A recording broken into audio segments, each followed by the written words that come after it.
Meanwhile, the international community has raised concerns over the lack of a properly constituted independent Electoral and Boundaries Commission.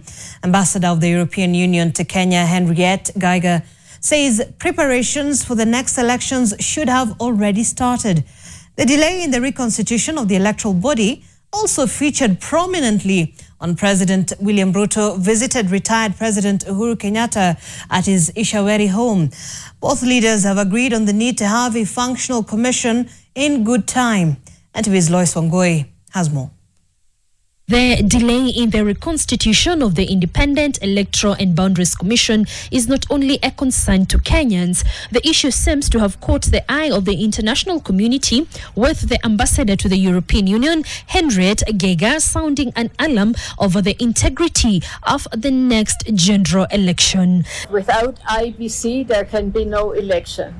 So we see with great concern that it's not yet in place, since the preparation should have started already quite some time ago. Despite politicians and government officials trading blame over who is to blame for the delay, the current and former heads of state agree that it is an issue that should be resolved fast. During a courtesy visit to the fourth president, Uhuru Kenyatta, at his Gatondo home, President William Ruto, in a statement from State House, said the two called for the prompt resolution of the court matters regarding the constitution of the IEBC selection panel to facilitate the appointment of commissioners.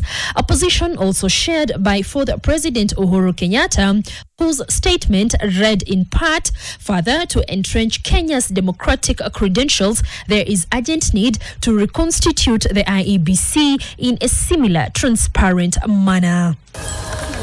But until then, the blame game continues. Wiper Party leader Kalonzo Musyoka says the IEBC recruitment panel should have been in place by now, and perhaps proposed names of IEBC commissioners too, had his win in court to have Koki Muli in the IEBC selection panel been effected and not Augustine Muli as had been proposed by Azimio la Umoja political outfit.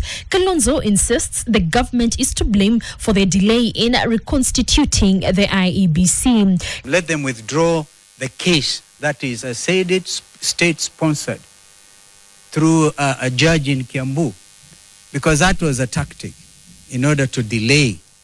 The ball is actually in William Ruto's court to tell his proxies to withdraw. Kalonzo accuses the Kenya Kwanza administration of using Augustine Muli to appeal his being struck out of the IEBC recruitment panel by the High Court, even though the High Court disqualified him, saying as he is a member of a political party that lacks a representation in parliament, eating into the country's stipulated time of reconstituting the IEBC 3 years before the general election, according to the Kriegler report. So this attempt, therefore, to blame Wiper, to blame me, is completely hogwash. I'm sorry to tell you.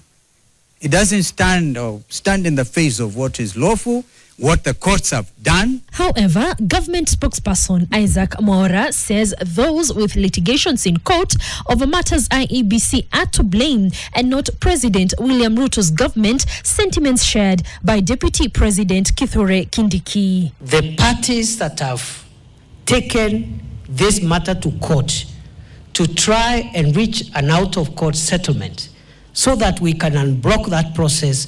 Lois Wangoi, NTV, Nairobi.